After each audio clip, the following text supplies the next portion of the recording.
From 1970 to 1976, the Virginia Squires were the Commonwealth's professional basketball team in the American Basketball Association, commonly referred to as the ABA. They played at Norfolk Scope, they played at the Hampton Coliseum, in Richmond, and even in Roanoke. Truly a team for the Commonwealth before the ABA eventually folded and 4 teams were absorbed into the NBA as we know it today. And I am pleased to be joined by an absolute legend of the ABA, the NBA, and all of basketball really, Dr. J.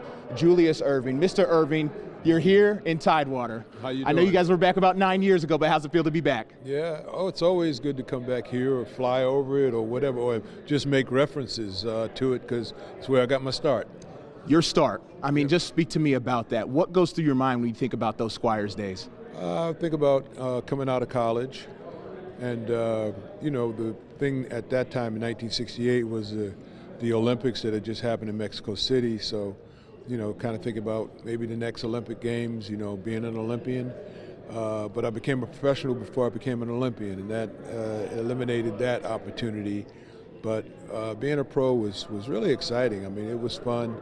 It was enlightening, and it was challenging, and it was the greatest challenge that I had up until that point in my life. How about the relationships you formed down here? I mean, how do you contextualize George being down here, Charlie being down here? I mean, just the players that were here. What about the relationships you built with them? Yeah, you know, we spent time talking about that earlier today, and you know, since I saw Charlie first last night, we actually came in on a flight from Atlanta together.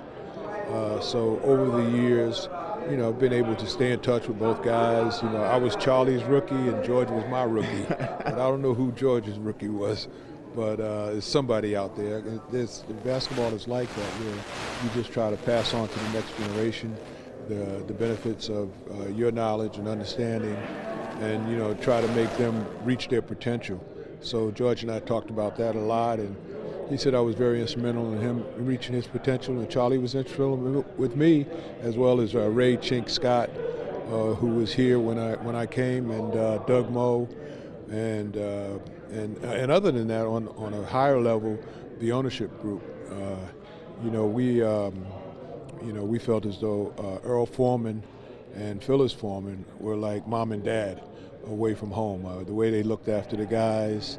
I even stayed in their apartment, you know, when I came back for my second year after I had a little sabbatical down in Atlanta for a training camp.